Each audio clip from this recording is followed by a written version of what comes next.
उष्णकटिबंधीय वर्षा वन।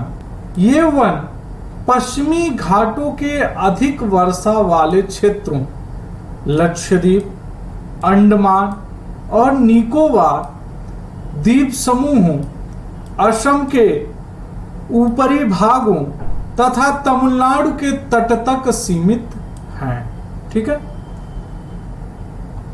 ये उन क्षेत्रों में भलीभांति विकसित हैं जहां 200 सेंटीमीटर से अधिक वर्षा के साथ एक थोड़े समय के लिए शुष्क ऋतु पाई जाती है।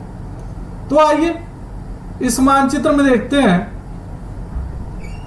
उष्णकटिबंधीय सदाबहार। कटिबंधीय सदाबहार वनों की बात करते हैं तो आप देखेंगे कि ये जितना भी आपका इस कलर का पार्ट है, ये इस कलर में जितना भी पार्ट है ये सभी क्या है, उष्णकटिबंधीय सदाबहार वन का हिस्सा माना जाता है। इसमें हम देखते हैं कि ज्यादातर जो सदाबहार वन है वो हमारे पूर्वी भाग में स्थित है। ठीक है, यहां देख रहे हैं तो ये कौन सी शाखा थी, ये हमारी बंगाल की खाड़ी की जो क्या थी, हवाएं थी, यही यहां पे क्या करती हैं, उष्णकटिबंधीय मानसून की संरचना में वर्षा के रूप में अपना योगदान देती है। यानी वर्षा यहां पे क्या होती है, सर्वाधिक होती है। ठीक है, तो ये देख रहे हैं, ये सारी स्थिति वही है। यहां जो आपका बांग्लादेश खाली है, इसे ये ना समझिएगा, चूंकि अब बांग्लादेश राष्ट्र भारत से अलग पड़ जाता है इसलिए यहां पे ब्लैंक दिया गया है। बाकी यदि यह भारत में सम्मिलित होता तो यह भी इसी कलर का होता। ठीक है, तो ये सभी जो क्षेत्र हैं ये टोटल के टोटल, ठीक है, ये सारे क्षेत्र ये क्या है, उष्णकटिबंधीय सदाबहार वन कहे जाते हैं। ठीक है, अब देखिए अरब सागर वाली आपकी शाखा, चूंकि मैंने बताया था आप लोगों को कि ये पश्चिमी ढाल का क्षेत्र है। ठीक है, तो पश्चिमी ढाल के क्षेत्र में मैंने बताया था कि यहां इस जगह पे, इस स्थान पे ये क्या है, चोटियां हैं, पर्वतों की एक लंबी श्रृंखला है, पर्वत चोटियों की एक लंबी श्रृंखला है। चूंकि हवाएं क्या करती हैं, यहां तक तो प्रवाहित होती हैं लेकिन इसके आगे क्या होती है, टकराव की स्थिति आ जाती है। तो जो भी वर्षा का क्षेत्र निर्मित होता है वो हमारा इसी भाग में निर्मित होता है। ठीक है, तो ये हो गई अरब श्रृंखला और ये हो गई हमारी बंगाल की खाड़ी की श्रृंखला जो उष्णकटिबंधीय सदाबहार वन का निर्माण करती है, जहां सामान्य रूप से वर्षा 200 सेंटीमीटर से अधिक होती है। देखिए, चूंकि यह क्षेत्र वर्ष भर गर्म तथा आर्द्र रहते हैं, मैंने बताया था, चूंकि यह जो हमारा विषुवत वृत्त का जो भाग है, यानी 0 डिग्री अक्षांश का जो भाग है, उसके सबसे करीब होने के कारण यह क्या होता है, तापमान वर्ष भर उच्च रहता है, मौसम आर्द्र रहती है। ठीक है, जिसके कारण नियमित रूप से वनों को क्या होता है, ताप भी अधिक मात्रा में प्राप्त होती है और वर्षा भी अधिक मात्रा में प्राप्त होती है। और आपको पहले मैंने बताया है कि जिस स्थान पर जो भी वन है, यदि उन्हें तापमान सूर्य की उष्मा के रूप में अत्यधिक प्राप्त होता है और साथ में नमी भी प्राप्त होती है, तो वह क्या करेंगे, विकास बहुत जल्द से जल्द करेंगे और उनकी ऊंचाई ज्यादा से ज्यादा होगी। ठीक है, यहां पर हर प्रकार की वनस्पति, वृक्ष, झाड़ियां व लताएं उगती हैं और वनों में उनकी विभिन्न ऊंचाइयों से कई स्तर देखने को मिलते हैं। वृक्षों में पतझड़ होने का कोई निश्चित समय नहीं होता है, अतः यह वन साल भर हरे भरे लगते हैं। देखिए, अब यहां पे एक हमें कॉन्सेप्ट समझने की जरूरत है। चूंकि वनों में 1-2 पेड़ तो होते नहीं है, हजारों लाखों की संख्या में होते हैं। चूंकि कुछ पेड़ छोटे होते हैं और कुछ क्या होते हैं, काफी बड़े होते हैं और इन दोनों के मध्य भी बहुत सारे पेड़ होते हैं, ठीक है, और कई प्रकार के होते हैं। तो चूंकि कई प्रकार के वनों में विविधता होने के कारण प्रत्येक पेड़ अपनी विविधता के अनुसार अलग अलग समय में अपने पतझड़ का विकास करता है, यानी उसकी पत्तियां झड़ती हैं। तो ठीक है, तो ज्यादातर जो वन के क्षेत्र के पेड़ हैं वह ज्यादातर तो हरे भरे रहते हैं। कुछ विशेष ही पेड़ ऐसे होंगे जिनमें पतझड़ का आपको प्रतिरूप दिखाई देगा। चूंकि यदि हम दूरी से देखते हैं तो इन पेड़ों की संख्या इतनी ज्यादा होती है कि इसमें एक दो अगर सूखे पेड़ भी होंगे तो हमें दिखाई नहीं देते हैं। उसके लिए या तो हम बहुत सघनता से अध्ययन करें या बहुत गहराई से अध्ययन करें, तभी हमें पता चलेगा कि किस समय में किस पेड़ ने पतझड़ आया और किस प्रकार से आया। इसीलिए यह वन ज्यादातर वर्ष के ज्यादातर समयों में हरे भरे दिखाई देते हैं, यानी सालों भर हरे भरे दिखाई देते हैं। इसीलिए इसका नाम भी उष्णकटिबंधीय सदाबहार वन कहा जाता है। ठीक है, आइए आगे देख लेते हैं। आपको क्षेत्र के बारे में बताया गया। इसके अतिरिक्त इन जंगलों में कई प्रकार के पक्षी, चमगादड़, कई रेंगने वाले जीव भी पाए जाते हैं। देखिए, जहां वनों में विविधता होगी, ठीक है, या फिर वृक्षों में विविधता होगी, वहां पर क्या होंगे, अलग अलग प्रकार के जीवधारी निवास करेंगे और उनकी सुगमता के लिए उनका वातावरण भी क्या होगा, अलग अलग पर्याप्त रूप में उन्हें प्राप्त होगा। ठीक है, आइए उष्णकटिबंधीय पर्णपाती वनों की चर्चा करते हैं। ठीक है, ये भारत में सबसे बड़े क्षेत्र में फैले हुए वन हैं। इन्हें मानसूनी वन भी कहते हैं। ठीक है, ये उन क्षेत्रों में विस्तृत हैं जहां 70 सेंटीमीटर से 200 सेंटीमीटर तक वर्षा होती है।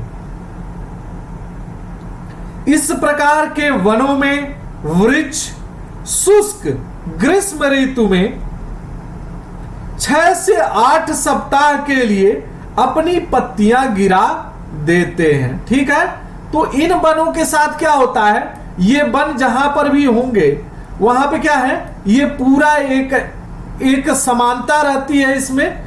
इसमें विविधता कम रहती है, इसमें समानता अधिक होती है, यानी ज्यादातर पेड़ एक ही समय में पत्तियां अपनी गिरा देते हैं, जिनके कारण इन वनों में हमें पतझड़ का मौसम दिखाई देता है। इसीलिए इसे उष्णकटिबंधीय पर्णपाती वन कहते हैं। इसका क्षेत्र कहां होगा, जहां वर्षा 70 सेंटीमीटर से तो अधिक हो, लेकिन 200 सेंटीमीटर से क्या हो, कम हो। जल की उपलब्धि के आधार पर इन वनों को आर्द्र तथा शुष्क वनों में विभाजित किया जा सकता है। जहां क्या है, वर्षा ज्यादा हो रही हो वहां पे क्या होगा, आर्द्र वन होंगे, और जहां पे वर्षा कम होगी वहां पे क्या होंगे, शुष्क वन होंगे। ठीक है, तो इनमें भी दो विभाजन किया जा सकता है। ठीक है, जहां 100 सेंटीमीटर से 200 सेंटीमीटर तक वर्षा होगी, अतः ऐसे वन देश के पूर्वी भागों, उत्तरी पूर्वी राज्यों, हिमालय के गिरिपथ प्रदेशों, झारखंड, पश्चिमी उड़ीसा, छत्तीसगढ़, पश्चिमी घाटों के पूर्वी ढालों में पाए जाते हैं। सागौन इन वनों की सबसे प्रमुख प्रजाति है। बांस, साल, शीशम, चंदन, रवैर, कुसुम, अर्जुन, सहतूत वृक्ष व्यापारिक महत्व वाली प्रजातियां हैं। ठीक है, तो आप देखेंगे बांस भी क्या है, चूंकि इसकी भी लकड़ी मार्केट में बेची जाती है, व्यापार किया जाता है। सागौन की भी लकड़ी का व्यापार किया जाता है। शीशम और चंदन भी बहुत कीमती लकड़ियां होती हैं, इनका भी मार्केट में बहुत सारा व्यापार किया जाता है। तो इनका जो क्षेत्र बनता है वह हमारा कहाँ बनता है, जहां पर वर्षा 100 सेंटीमीटर से तो अधिक होगी लेकिन 200 सेंटीमीटर से कम होगी। ठीक है, तो उसे हम क्या कहेंगे, आर्द्र पर्णपाती वन कहेंगे। आइए शुष्क पर्णपाती वन देख लेते हैं। उन क्षेत्रों में पाए जाते हैं जहां वर्षा क्या होगी, 70 सेंटीमीटर से तो अधिक हो लेकिन 100 सेंटीमीटर के अंदर हो, यानी उससे कम हो। ये वन प्रायद्वीपी पठार के ऐसे वर्षा वाले क्षेत्रों, उत्तर प्रदेश तथा बिहार के मैदानों में पाए जाते हैं। विस्तृत क्षेत्रों में प्रायः सागौन, साल, पीपल तथा नीम के वृक्ष उगते हैं। इन क्षेत्रों के बहुत बड़े भाग कृषि कार्य में प्रयोग हेतु साफ कर लिए गए हैं और कुछ भागों में पशुचारण भी होता है। ठीक है, तो हमने यहां 2 वनों की बात की, उष्णकटिबंधीय पर्णपाती वनों में। इसमें हमने क्या कहा, एक होंगे आपके आर्द्र पर्णपाती वन, एक होंगे शुष्क पर्णपाती वन। ठीक है, तो देखिए ये उष्णकटिबंधीय पर्णपाती वन का क्षेत्र आप यहां मानचित्र पे देख सकते हैं। ये भारत का लगभग सर्वाधिक हिस्सा क्या है, उष्णकटिबंधीय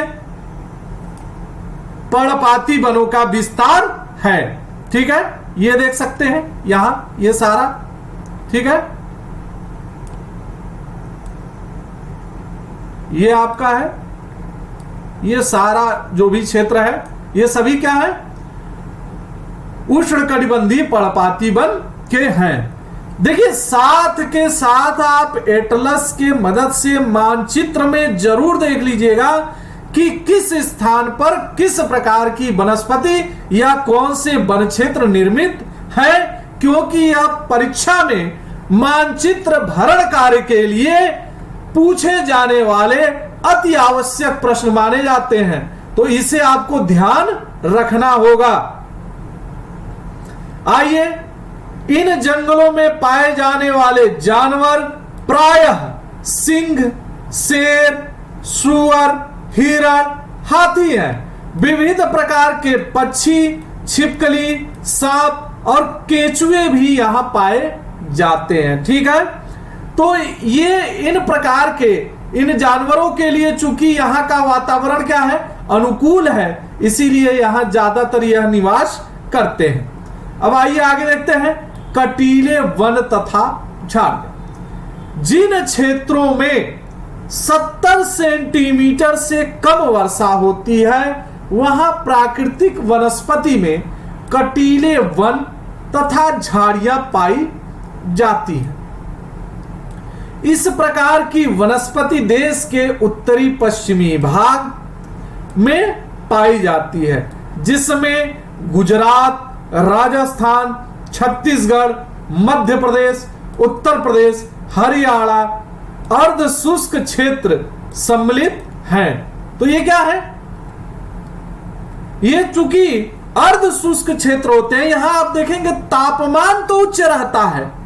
तापमान की क्या होती है, सूर्य की रोशनी तो बराबर पड़ती है, उच्च रहता है, लेकिन वर्षा क्या होती है, बहुत ही कम मात्रा में हो पाती है, जिसके कारण यहां पे क्या होता है, भूमि में नमी कम होती है, जिसके कारण कटीले वन का या झाड़ियों का निर्माण हो जाता है, जिनमें क्या होगा, इनकी पत्तियां एक कांटे के रूप में होंगी और जिससे वाष्पोत्सर्जन की जो प्रक्रिया होती है, जिसमें वाष्प के रूप में जल का शोषण किया जाता है या होता है, उसमें क्या हो, कमी आए, कम से कम जल स्रोतों का क्या हो, तापमान के द्वारा शोषण हो सके और यह वृक्ष ज्यादा से ज्यादा जल को अपने पास क्या कर सके, संग्रहित रख सके। देखिए इसमें कौन कौन से हैं, अकासिया, खजूर,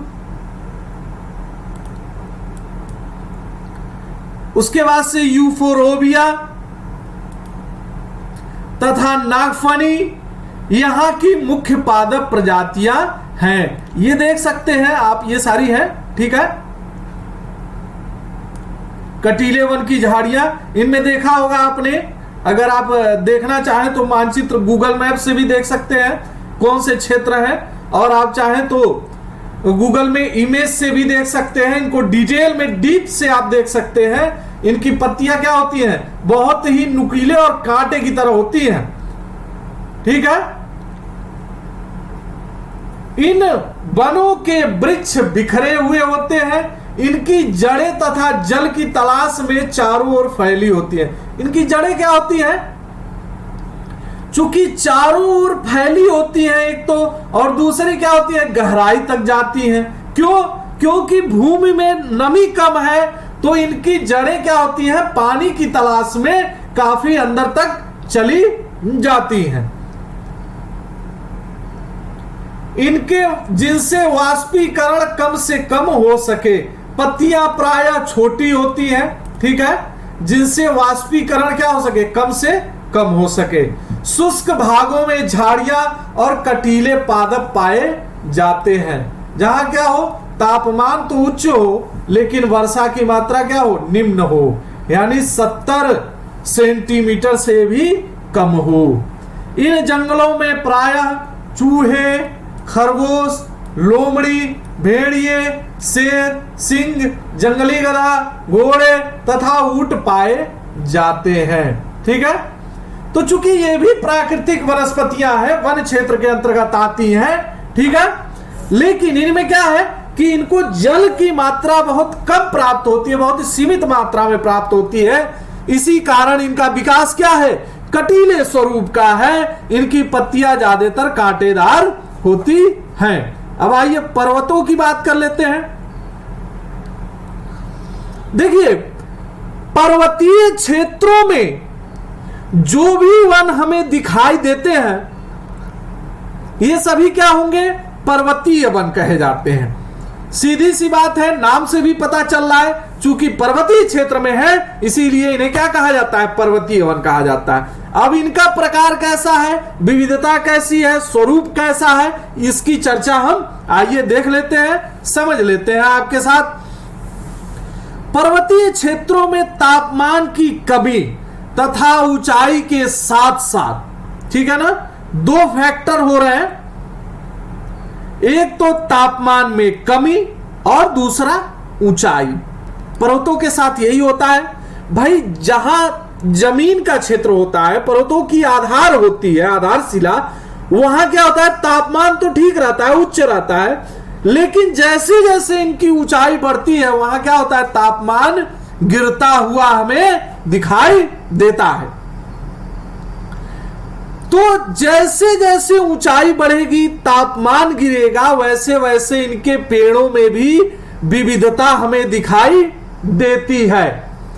वनस्पति में जिस प्रकार का अंतर हम उष्णकटिबंधीय प्रदेशों से टुंड्रा की ओर देखते हैं, ठीक है ना, उसी प्रकार का अंतर पर्वतीय भागों में ऊंचाई के साथ साथ देखने को मिलता है। अब देखिए, उष्णकटिबंधीय यानी आपका भारत जो स्थित है, यहां से जब हम ध्रुवों की तरफ बढ़ते हैं, ठीक है, तो यहां पे क्या है, चूंकि यहां 10 डिग्री है और ये 90 डिग्री है, तो अक्षांशों पे 10 डिग्री से जब हम 90 डिग्री की तरफ बढ़ते हैं तो हम देखते हैं अलग अलग स्थानों पर वन क्या है, अलग अलग प्रकार से है, उनकी विविधताएं क्या है, अलग अलग हैं। इसी प्रकार जब पर्वतों पे हम चढ़ते हैं तो देखिए, पर्वतों पे जैसे जैसे चढ़ेंगे इनमें भी क्या होगा, बहुत सारा अंतर हमें दिखाई देगा।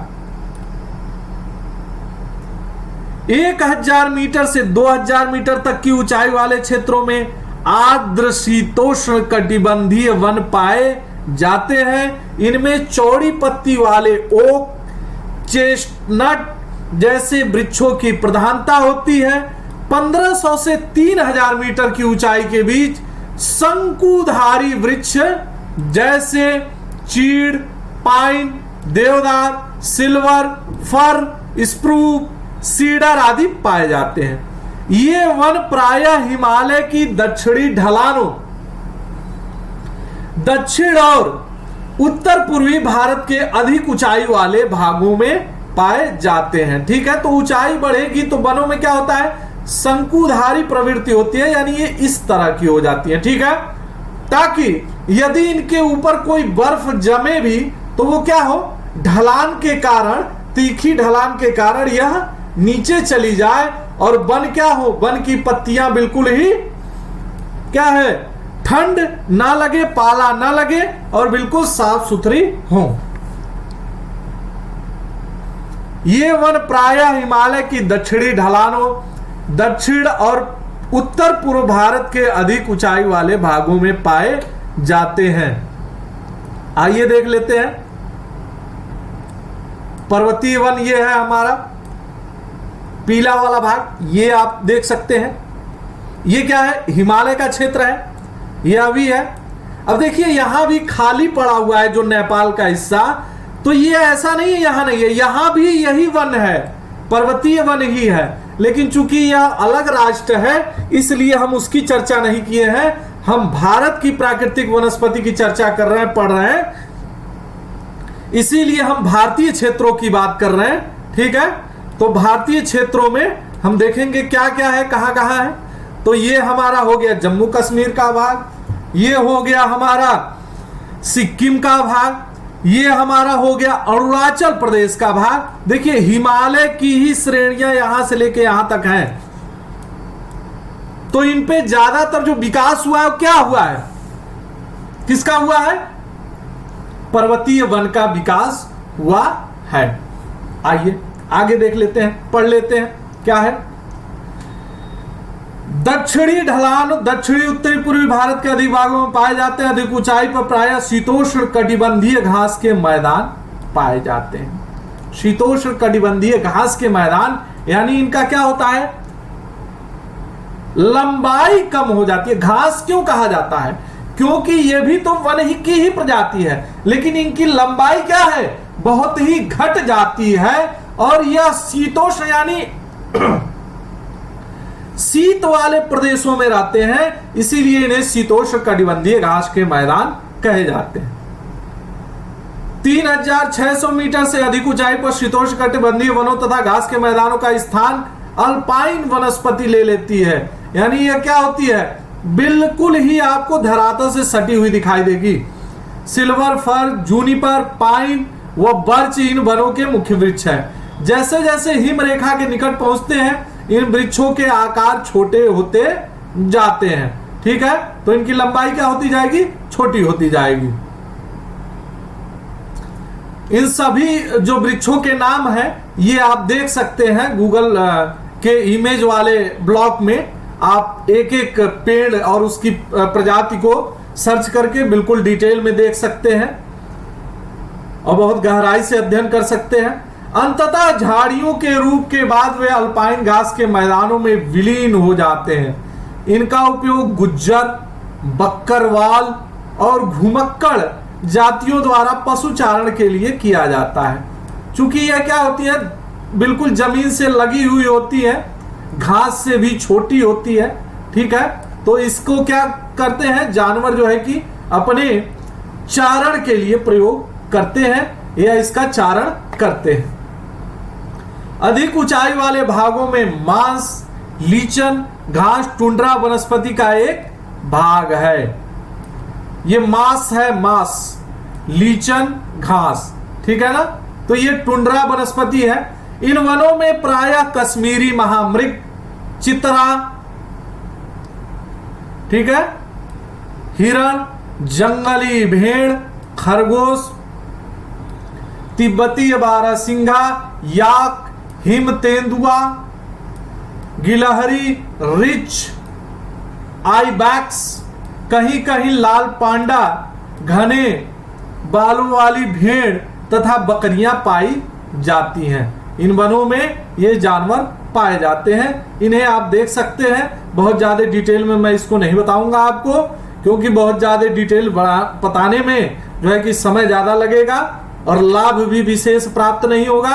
इसे आप गूगल के इमेज वाले ब्लॉग में ओपन कीजिएगा और वहां से देख लीजिएगा ये सभी प्रजातियां किस प्रकार की हैं। आइए अब बात करते हैं मैंग्रोव वनों की। यह वनस्पति तटीय क्षेत्रों में जहां ज्वार भाटा आते हैं, ठीक है ना, तो ये वनस्पति ज्यादातर कहां विकसित होगी, जहां तट के क्षेत्र हैं, समुद्र के तटीय क्षेत्र हैं, वहां पर ये वनस्पतियां ज्यादा पाई जाती हैं। मिट्टी और बालू इन तटों पर एकत्रित हो जाती है। तो यहां पे क्या होता है, दोनों की प्रधानता होती है, मिट्टी और बालू की भी, ठीक है। इसीलिए यहां पे मैंग्रोव वनों का विकास होता है। घने मैंग्रोव एक प्रकार की वनस्पति है जिसमें पौधों की जड़ें पानी में डूबी रहती हैं। तो यहां आप इसकी जड़ें देख सकते हैं, इसकी जो जड़ें हैं ये सारी क्या है, पानी में डूबी हुई है, देख रहे हैं आप, ठीक है। ये पेड़ आपको गिरा हुआ दिखाई दे रहा है, वास्तव में गिरा नहीं है, ये ऐसे ही इसका जो है कि विकास होता है, ये ऐसे ही रहता है। और इसकी जड़ें क्या होती हैं, पानी में ज्यादातर ऐसे गिरी हुई रहती हैं, ठीक है।